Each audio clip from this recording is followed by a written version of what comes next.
안녕하세요. 오늘의 데일리 뉴스레터에 오신 것을 환영합니다. 1. 가뭄이 오래 지속되는 곳. 2. 한국이 만든 기적. 3. 두 번째 한국. 한번 진실을 알아봅시다. 비가 오지 않기로 유명한 몽골. 연간 강수량이 우리나라의 15% 정도밖에 되지 않은 곳에서 한 기업의 우산이 3일 만에 매진되는 사태가 발생합니다. 보라색 우산에 CU라고 적힌 평범한 장우산이었는데요. 혹시 CU라는 로고가 익숙하지 않으신지요? 맞습니다. 이 우산은 한국 편의점 CU의 특별 굿즈였습니다. 비가 워낙 드물기 때문에 몽골의 일반 가정에서는 우산을 잘 갖고 있지 않는데요. 현지 가격 2배의 이 우산을 사기 위해 쟁탈전까지 벌어졌다니. 뭐가 그렇게 특별한가 싶을 정도입니다. 이뿐만이 아니죠. CU의 자체 커피 브랜드 카페 GT이 내놓은 굿즈도 몽골에서 난리가 났습니다. 몽골 CU 매장은 퐁원두와 라떼 파우더, 텀블러를 한데 모은 GT커피 선물 세트를 경품으로 주는 이벤트를 열었는데요. 매장에서 GT커피를 마시면 받을 수 있는 스탬프를 적립한 고객 중 스탬프 수가 많은 사람에게 선물을 주는 형식이었죠. 그런데 이 이벤트 1등은 무려 한 달 동안 127잔의 커피를 마신 몽골 대학생이었습니다. 우리나라가 스타벅스 굿즈를 받기 위해 새벽부터 줄을 서는 것과 비슷한 풍경이 몽골에서 벌어지고 있는 것입니다. 그런데 다른 곳도 아닌 왜 편의점이 인기일까요? 한국 편의점 CU가 몽골 2034에서 인기인 K 문화를 접할 수 있는 공간으로 인식되고 있어서입니다. K-팝과 한국 드라마를 접하면서 한국 문화를 체험해보고 싶었던 젊은 세대가 편의점으로 몰리게 된 거죠. 그래서인지 한국 편의점에 가면 한국 화장품과 캐릭터 상품, 한국 음식까지 다양하게 갖춰져 있습니다. 몽골에서 가장 인기 있는 것은 한국식 토스트와 즉석 원두커피라고 하는데요. 제품 개발 과정에서 몽골 현지 직원들은 생양배추를 토스트에 넣으면 몽골인들이 싫어한다며 빼자고 제안했다고 합니다. 하지만 본사에서는 한국의 맛을 그대로 전하자는 취지로 양배추를 넣었고 결과는 대성공이었다고 하죠. 또한 한국 영화와 드라마에서 커피를 즐기는 한국인들의 모습을 본 몽골인들이 식후 커피를 즐기기 시작했다고 하는데요. 이 때문에 몽골시 유에서는 점포당 하루 평균 200여 잔의 원두커피가 판매되고 있다고 합니다. 한국 매장의 평균 판매량이 20잔인데 비해 10배가 넘는 수치인 것이죠. 삼각김밥, 도시락, 김밥 등 한국 편의점에서 일반적으로 만나볼 수 있는 간편식은 물론 토스트, 핫도그 등 즉석조리 식품까지 판매 중입니다. 난리가 난 건 편의점뿐만이 아닙니다. 한국 대형마트 브랜드인 이마트도 몽골에 진출해 벌써 3호점까지 냈습니다. 특히 최근에 오픈한 매장은 몽골 현지 마트 중 가장 큰 규모라고 하죠. 매장에 노린 상품 중 30%가량이 한국 상품이며 이 중 60%가 한국 중소기업 제품인데요. 이마트 본사도 놀랄 정도로 매년 몽골 매출이 증가하고 있다고 합니다. 이마트의 진출은 단순히 한류 전파에 머무르지 않았습니다. 몽골의 식문화마저 바꾸고 있기 때문이죠.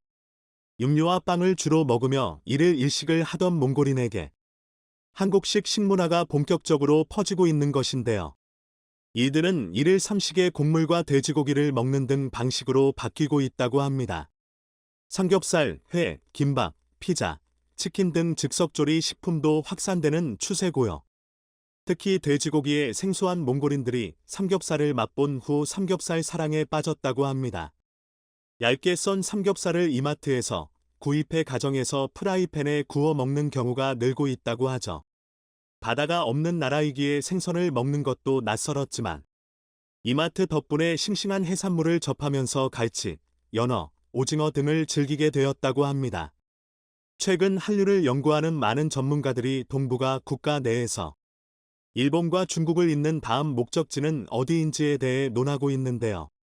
그중 하나가 몽골입니다. 작은 경제 규모 탓에 주목받지 못했지만 몽골에서 한국 콘텐츠가 2000년 초부터 꾸준히 인기가 있었기 때문에 무시할 수 없는 잠재력을 가진 시장이라는 것입니다. 특히 외래 문화의 개방적인 몽골 특유의 노마드 정신을 고려할 때 열성적인 한류 팬들이 많아질 것으로 예측되는데요. 한류 연구 결과에 따르면 현재 열정적 이용자 비중이 50%가 넘는 나라는 인도네시아, 베트남, 말레이시아, 태국, 대만, 중국 6개국이며 중간 그룹은 브라질, 터키, UAE, 인도로 집계됐죠. 일시적인 한류 애호가 비중이 40%를 넘는 나라는 일본, 호주, 미국 등으로 나타났습니다. 분석된 나라의 성향을 볼 때 몽골 또한 열정적 이용자가 많을 것으로 예상되고 있습니다. 사실 몽골인들의 한국 사랑은 어느 날 갑자기 생긴 것이 아닙니다. 2005년경부터 우리나라가 몽골에 꾸준히 한 일이 있었답니다. 지구온난화 가속화로 몽골의 토지는 78%가 사막으로 변하게 됩니다. 1990년대까지 몽골 전체 면적의 40%를 차지하던 사막이 기후변화로 인해 크게 확대된 것이죠. 이 그림은 몽골 사막화 진행도인데요. 초록색은 사막화되지 않은 지역을 의미하고 노란색에서 갈색, 붉은색으로 갈수록 사막화가 심각한 지역이라는 걸 나타냅니다. 몽골의 고비 사막은 2000년 초부터 우리나라를 포함한 주변 국가에도 영향을 미치기 시작합니다. 봄마다 하늘을 부열게 가리는 황사의 주범으로 중국과 일본, 우리나라의 언론에 자주 오르내리게 되죠. 모두가 몽골을 향해 손가락질을 하고 도움을 주지 않을 때 한국의 한 환경봉사단체가 조용히 몽골의 사막으로 향합니다. 누가 시키지도 않았는데 고비 사막에 나무를 심고 우물을 팠죠. 당시 나무 심기 봉사를 했던 한 관계자는 이렇게 말합니다. 몽골인들에게 할 수 있다는 것을 보여주고 싶었어요. 이렇게 하다 보면 언젠가는 사막이 푸른 숲으로 변할 것이라는 희망도 주고 싶었고요. 이들의 묵묵한 봉사는 주요 언론을 통해 한국과 몽골에 전파됐고 이 소식을 들은 많은 몽골인들이 놀랍니다.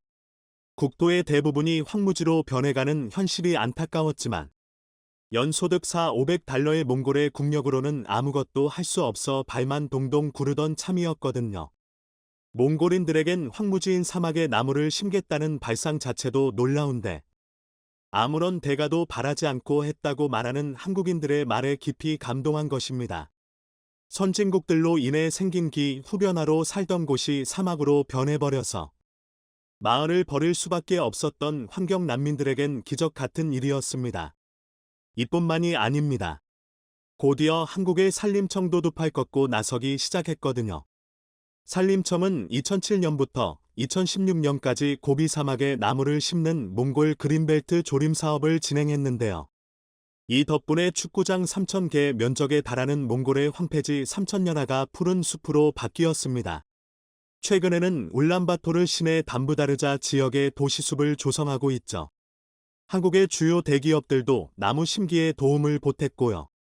몽골인들은 한국인은 정말 놀라운 민족이라고 말합니다. 전 국가 대부분이 이벤트 성으로 나무 심기를 하는데 오직 한국만이 10년 넘게 나무 심기를 지속하고 있기 때문입니다. 또한 한국인들은 고비 사막에 단순히 묘목을 심는 것에 그치지 않고 유실수를 심어 몽골인들의 자립까지 돕고 있습니다. 약초로도 사용되는 비슬나무와 유실수인 비타민 나무, 블랙베리와 같은 묘목을 심어 수익까지 창출하게 만든 것인데요. 기후변화로 전 재산과 다름없던 가축을 잃고 빈민이 되어 떠돌던 몽골인들이 이제는 고향으로 돌아와 나무를 돌보고 열매를 수확하고 있습니다. 또한 한국 농업 전문가들이 몽골로 건너가 비닐하우스와 한국식 농사기술을 보급하기도 했습니다. 이 덕분에 몽골에서도 감자와 밀, 각종 채소를 재배하는 것까지 가능하게 됐죠. 이처럼 한국은 몽골에 단순히 문화적 영향뿐만 아닌 경제와 생활 전반에 큰 도움을 준 것입니다. 아낌없이 주는 나무 같은 나라 한국. 몽골인들이 한국의 모든 것을 사랑할 수밖에 없는 이유입니다. 바이든이 진짜 큰일 났습니다. 삼성 이재용 회장의 폭탄 발표가 나온 이후 이번에는 구광모 LG 회장의 중대 결단이 나오면서 미국 전역이 발칵 뒤집혀 버렸습니다.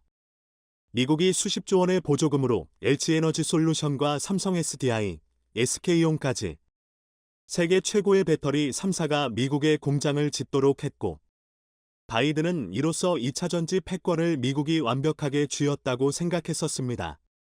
자, 그런데 대반전이 일어났습니다. 2차 전지 압도적 세계 1위인 LG의 구광모 회장이 바이든 면전에 대놓고 깜짝 폭탄 발표를 한 것인데요. 미국 내부에서도 결국 터져버렸습니다. 미국의 가장 많은 투자들 한 한국의 삼성과 SK의 뒤통수를 치고 인텔에만 온갖 특혜를 퍼다 준 바이든. 미국의 싱크탱크조차 바이든의 등을 돌리며 인텔보다 한국의 삼성과 SK를 지원해야 하는데 바이든이 멍청한 선택을 내렸다. 며 바이든의 면전에 대놓고 강한 비난 세례를 퍼부었습니다. 싱크탱크는 바이든 행정부의 지주 역할로 일반적으로는 현직 대통령의 조언을 해주며 칭찬하는 것이 일반적인데 바이든의 말도 안 되는 한국 뒤통수를 더 이상 보지 못하겠다며 이례적인 상황이 발생한 것입니다. 도널드 트럼프 전 대통령도 바이든이 한국의 뒤통수를 친 것은 미국 경제에 너무나 잘못한 일이라며 바이든을 실패한 대통령이라 불렀습니다. 바이든의 잘못된 선택 때문에 한국 기업들이 수백조 원의 투자를 미국이 아닌 다른 지역으로 눈을 돌렸고 무엇보다 이번 사태가 전 세계 주요의 신들을 통해 대대적으로 보도되자 더 이상 미국은 신뢰할 수 없는 국가로 낙인 찍혀 그 누구도 미국에 투자를 하려 하지 않고 있기 때문입니다. 일론 머스크는 정상적인 미국 대통령을 원한다라며 심지어 그는 바이든이 대중을 바보 취급하고 있다. 며 투표로 바이든을 몰아내자 나며 바이든을 두고 사람 형태의 축축한 양말 꼭두각시 라고 부르며 도발했습니다. 그리고 결국 이를 저질러 버렸습니다. 3년여 만에 중국을 방문한 일론 머스크 테슬라 최고 경영자 CEO. 그는 테슬라는 중국과의 디커플링의 탈동조화에 반대한다는 뜻을 밝히며 바이든의 대충격을 주었습니다. 최근 바이든이 중국과의 전면전을 선포하며 자신이 마음만 먹으면 자신의 동맹국들을 총동원해 중국이 교역을 못하도록 완전히 차단시켜 버리겠다고 큰 소리를 쳤는데 미국을 대표하는 기업인 테슬라 CEO 일론 머스크가 이렇게 중국을 깜짝 방문해 나는 바이든의 말도 안 되는 정책을 반대한다. 중국과 손잡는다. 나는 폭탄 발표를 해버렸습니다. 한순간에 바이든을 바보로 만들어버린 것인데요. 중국 외교부는 30일 머스크 CEO가 베이징에서 친강 중국 외교부장 겸 국무위원과 회동했다고 밝혔습니다. 중국 외교부는 이날 성명을 통해 머스크 CEO가 회동에서 테슬라는 중국 내에서 계속 확장할 용의가 있으며 디커플링에 반대한다고 말했다고 전했습니다. 성명에 따르면 친 부장은 머스크 CEO에게 중국은 높은 수준의 개방을 변함없이 추진하고 외국 기업들을 위한 좋은 사업 환경을 개발할 것이라고 말했습니다. 특히 우리는 상호 존중과 평화 공존, 상생협력이라는 올바른 방향으로 운전대를 잡고 있을 필요가 있다면서 미중 양측이 위험한 운전을 피해야 한다고 강조했습니다. 테슬라 상하이 공장은 지난해 전 세계에서 만들어진 테슬라 자동차의 절반 이상을 생산했으며 현재 연간 110만 대를 생산할 수 있는 것으로 알려졌습니다. 미국을 대표하는 기업인 테슬라까지 이렇게 중국과 공개적으로 손을 잡으며 바이든을 우습게 만들어버리자 미국은 너무나 급한 나머지 중국의 국방수장끼리 만나자는 제안을 했지만 중국이 직설적으로 거절하며 바이든의 뒤통수를 제대로 때린 것으로 전해졌습니다. 미 국방부는 성명에서 지난밤 중국은 로이드 오스틴 미 국방장관과 리상푸 중국 국무위원 겸 국방부장이 만나자는 우리의 5월 초 초대를 거절한다고 통보했다고 밝혔다고 월스트리트 저널 WSJ 29일 현지 시간 보도했습니다. WSJ에 따르면 미 국방부는 이달 초 중국 측의 6월 이 언더라인 사인 4일 싱가포르에서 열리는 아시아 안보회의 상그릴라 대화를 계기로 국방장관 회담을 여는 방안을 제안했습니다. 오스틴 장관은 미 국방부장에게 직접 서한을 보내는 등 싱가포르 회담 성사를 위해 상당한 노력을 기울였다고 합니다. 미 국방부 관계자는 중국이 과거에는 막판까지 고위급 회담을 조율하던 것과 비교해 이번 거절은 이례적으로 직설적인 메시지라고 평가했습니다. 미국과 중국은 지난해 샹그릴라 대화 때 국방장관 회담을 진행했는데 이때도 만남 몇 시간 전에야 성사가 합의됐다고 합니다.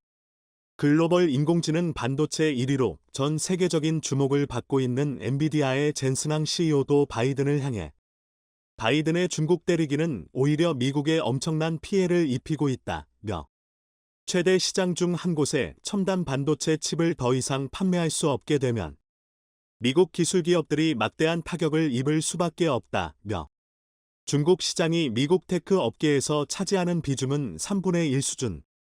만약 테크 업계가 중국 시장을 잃으면 우리는 미국에 더 이상 반도체 공장을 지을 필요가 없을 것이라며 중국이 자체 칩 개발에 나서는 점도 우려되는 상황이다. 중국 기업들이 미국에서 칩을 사들일 수 없다면 자체 개발에 나설 것이다. 이는 중국의 반도체 자립만 도와줄 뿐이라며 바이든의 잘못된 정책을 강하게 비판했습니다. 자, 그런데 이렇게 미국을 대표하는 전기차 회사 테슬라에 이어 미국을 대표하는 반도체 회사 엔비디아 CEO까지 바이든을 웃음거리로 만들어버린 상황 속에서 LG 구광모 회장이 바이든의 쐐기에 비수를 꽂아버렸습니다. 구광모 LG 회장은 미국 대신 중국이라는 파격적인 발표로 바이든의 대충격을 주었습니다. 앞으로 미국이 아닌 중국에 수백조 원을 투자할 수 있다는 것인데요. 일론 머스크가 대놓고 바이든을 비판하며 중국에 올인해버리는 상황 속에서 전기차 압도적 세계 1위인 테슬라의 배터리를 공급하는 LG엔솔은 테슬라를 따라 중국에 막대한 투자를 할 수밖에 없습니다. 미국은 한순간에 수백만 명의 일자리와 수백조 원의 투자를 날려버렸을 뿐만 아니라 전기차 공급망 패권을 한순간에 빼앗겨 버렸습니다. 구광모 LG 회장이 이렇게 과감한 결단을 내릴 수 있었던 것은 뒤통수치고 보조금조차 제대로 지급하지 않는 바이든과 달리 중국에서 최근 LG엔솔의 대박 행진이 심상치 않기 때문입니다. LG에너지솔루션의 배터리를 탑재한 지리자동차 산하 폴스타 2종이 중국 정부가 발표한 신차 목록에 들었습니다. 보조금 확보가 유력시되면서 중국 시장에서 LG의 활약이 두드러졌습니다. 중국 공업정보화부가 지난 9일 현지 시간 발표한 제369차 도로자동차 제조업체 제품 발표 도로괴동차량 생산 기업 급상품 공고에 LG의 배터리를 장착한 폴스타 2종이 포함됐습니다. 폴스타 2는 신차 명단에 들며 향후 중국 정부로부터 보조금을 받을 가능성이 높아졌습니다. LG에너지솔루션은 현지 정부의 보조금 혜택에 힘입어 중국 시장에서 대박 행진을 시작했습니다. 실제로 최근 시진핑이 직접 LG 공장을 방문하며 한국에 엄청난 특혜를 약속한 것으로 전해졌습니다. 시 주석은 LG 디스플레이 방문 현장에서 약 1시간 동안 브리핑을 받고 관계자들과 대화하면서 한중 간의 우위를 강조하는 덕담을 전한 것으로 알려졌습니다. 시진핑이 2012년 중국 최고 지도자가 된 이후 중국 내 한국계 기업을 방문한 것은 매우 이례적인 일인데요. LG 공장을 방문한 것은 LG에너지솔루션이 앞으로 수백조 원의 투자를 중국에 할 수 있음을 시사하고 있다고 전문가들은 말하고 있습니다. 미국보다 높은 보조금을 주는 것은 물론이고 한국산 자동차도 어디에서 생산됐는지와 관계없이 중국 전기차와 똑같은 보조금을 줄 수 있다는 것입니다. 한국만 특별히 말이죠. LG에너지솔루션은 중국을 제외한 나머지 글로벌 시장에서 압도적인 세계 1위로 승승장구하고 있는데요. 이번에 중국이 LG엔솔 배터리에도 막대한 보조금을 주기 시작하면서 중국 내 판매도 급격히 상승할 것으로 전망되고 있습니다. 자, 그런데 이렇게 한국의 배터리가 초대박 행진을 이어가는 가운데 한국 배터리 제조사의 장비를 납품하던 일본 기업들은 아싸 우리도 같이 대박난다 라며 들떠있는 상황입니다. 자, 그런데 일본에는 엄청난 충격적인 소식이 전해졌습니다. 아바코를 비롯한 한국 기업들이 그동안 일본이 LG엔솔에 공급하던 2차전지 핵심 장비들을 빛의 속도로 모두 국산화해버렸습니다. 일본이 한국에 반도체 수출 규제를 하며 일본산 반도체 소재 수출을 중단했을 당시에도 한국이 기적을 만들어내며 그 짧은 시간에 모두 국산화해버렸는데요. 이번에도 일본이 한국의 신성장 동력인 2차전지가 승승장구하는 동안 앉아서 편하게 돈을 가로채지 못하도록 모든 부품들을 국산화시켜버린 것입니다. 특히 에코프로 그룹은 양극재와 음극재를 만드는 데 필요한 모든 공정을 수직 계열화하여 세계 최대의 생산 공장을 한국에 설립하는데 성공시키면서 최근까지 국에 납품하던 수많은 일본 관련 회사들이 파산을 피할 수 없어 발칵 뒤집혀버린 것으로 알려졌습니다. 현재의 국제 정세는 지난 수십 년간의 흐름과 상당히 다른 현상을 보이고 있습니다. 미중 갈등을 중심으로 국가적인 이익과 직결되는 기술 패권을 비롯한 핵심 일자리 창출 등 국가의 모든 활동이 자국의 이익을 우선하는 쪽으로 급변하고 있는데요. 이런 흐름의 신호탄을 쓴 당사국은 중국입니다. 80년대 이후 세계의 공장 역할을 하며 2010년대까지 무려 30년 동안 해외 자본과 기술을 받아들인 중국은 그렇게 확보한 기술과 자본을 무기로 자국에 진출한 해외 기업들을 견제하고 있습니다. 대표적으로 우리나라 현대자동차의 경우는 2013년부터 2016년까지 4년 동안 중국에서 100만 대 이상의 판매량을 꾸준하게 유지해왔지만 2017년부터 지속적으로 판매량이 감소하며 2022년 상반기 현재는 10만 대 수준의 판매량을 기록하며 매월 사상 최저 판매량을 갱신하는 수준입니다. 그런데 반대로 글로벌 자동차 시장에서 현대차의 실적은 나날이 상승하여 2022년 현재 글로벌 판매량 3위를 기록하는 등 품질과 상품성을 전 세계에서 인정받고 있는데요.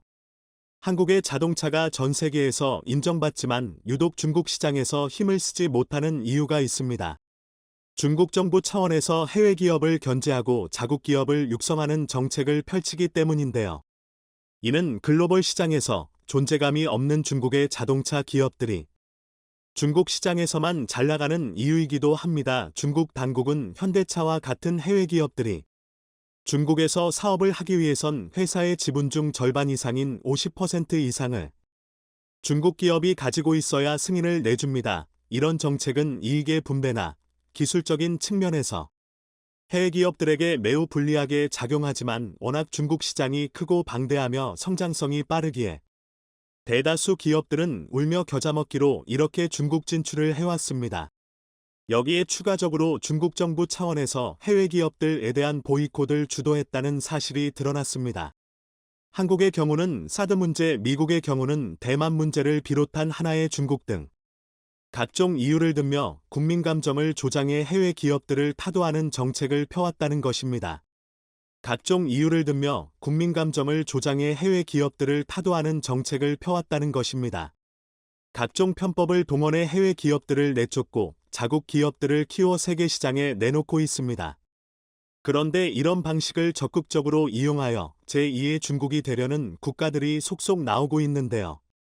다름 아닌 베트남과 인도네시아처럼 대부분 글로벌 기업들이 중국을 대체할 투자 지역으로 거론된 국가들입니다. 그런데 최근 배터리 원재료가 많이 매장되어 있는 인도네시아의 한국의 현대기아 자동차와 LG에너지 솔루션 등 전기차 업체들이 빠르게 진출하자 인도네시아 측은 한국 업체들에게 원재료를 공급해주면서 각종 세금 감면 혜택을 제시하고 있는 상황이지만 여기에 추가적으로 인도네시아 자국의 배터리 기업에 한국 업체들의 배터리 기술을 이전해달라는 상황입니다. 우리 기업들이 인리 측의 황당한 요구에 과연 어떻게 대응했음지 자세히 알아보겠습니다. 현재 대한민국의 배터리 3사는 전 세계에서 배터리 공장을 가장 많이 짓고 있습니다. 2030년을 기준으로 미국에서 생산되는 전기차용 배터리의 70%는 한국 기업이 생산하며 유럽에서도 비슷한 규모로 생산될 전망입니다. 일각에서는 해외 공장을 짓게 되면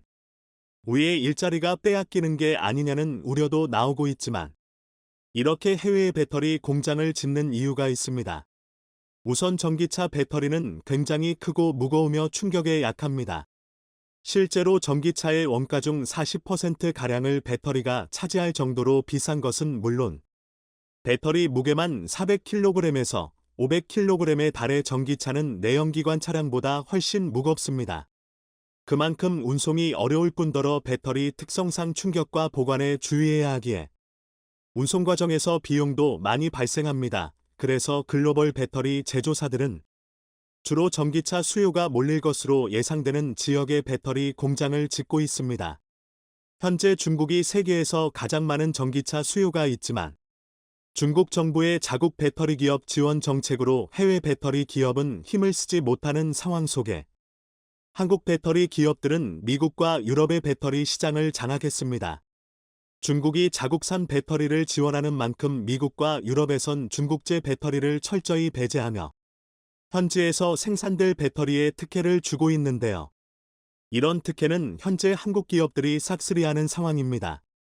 미국과 유럽의 전기차 배터리 수요는 한국이 가져간 상황에 우리 기업들은 아시아 지역으로 눈을 돌리고 있습니다. 중국 업체들이 보조금 잔치가 열린 자국 시장에 한눈이 팔린 상황에 우리 기업들은 아시아 지역 거점을 정하고 배터리 허브를 구축하고 있는데요. 최근엔 인도네시아가 한국의 배터리 허브로 낙점되며 우리 업체들이 현지에 공장을 건설하고 있습니다. 우리나라 현대자동차와 LG에너지솔루션이 50대 50 지분으로 합작하여 11억 달러, 1조 5천억 원 규모의 공장을 건설 중입니다.